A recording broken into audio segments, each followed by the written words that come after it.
Magandang umaga mga kababayan, mga kapinoy. Today is Monday, June 14, 2021. Ang drone footage ko pong ito ay kuha ko sa dalawang pagkakataon.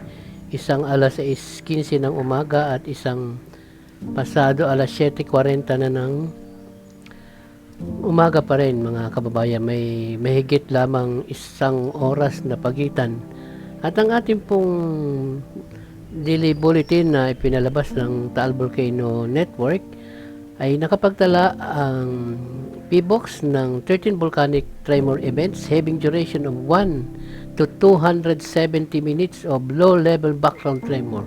Pero yung pong low-level background tremor persisted po ang magmula nung August 8, 2021. Kaya po doon po sa volcanic tremor events na 13, tandaan niyo mga nakaraan bulletin ng PBOX ay wala silang nadedetect na volcanic earthquakes, volcanic tremor. Ngayon lang po muli na dagdagan ng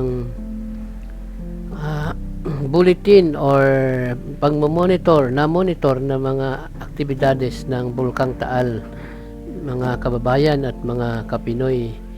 At ang sulfur dioxide po ay na-measure ng 4,443 tons per day.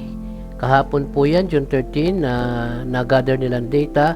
At yung pong pagtaas or upwelling of hot volcanic fluids ay umabot ng 1,000 metro, mga kababayan, mga kapinoy.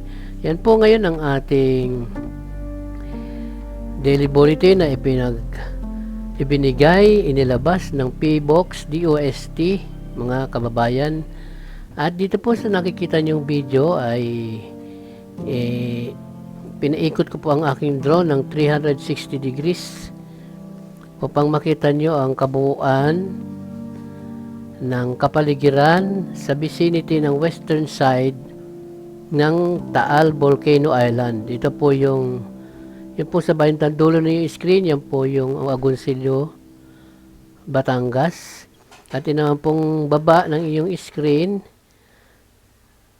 ayan, yung kabuntukan na yan ay malamang, di ko pa lang po malamang sakop na po yan ng ito, Laurel, Batangas. At yung pong nasa bandang dulo ng yung screen, nakikita niyo parang may yun po yung fantasy world, mga kababayan. Ayan po, ito na po ito na yung Laurel, Batangas side ng Taal Volcano. Ayan po, ipinan ko 360 degrees. Ayan po ang bininti ang malaki, mga kababayan at mga kapinoy. Kita nyo naman yung mga square para sukat sa lawa. Ayan po yung mga fish cages. Ayan po ang ating kuha na nakakamangha at napakagandang tanawin pero napakadelikadong bulkan sa ngayon kasi siya lang ang nasa alert level 2, mga kababayan at mga kapinoy.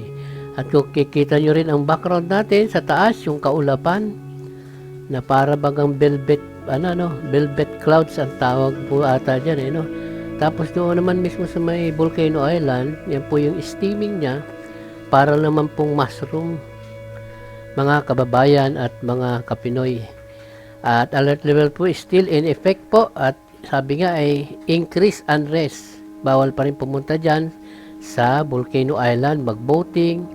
Ang mga sino man taong pupunta dyan ay pinagbabawal po dahil baka may karoon ng biglaang pagsabog, mga kababayan. Yan po muna ang ating Taal Volcano Bulletin sa umagang ito. At I always say na salamat sa inyong panonood at pag-antaway, pakikinig. Saan man dako kayo naroon sa iba't ibang panig ng mundo. At salamat ng marami, at to God be the glory forever.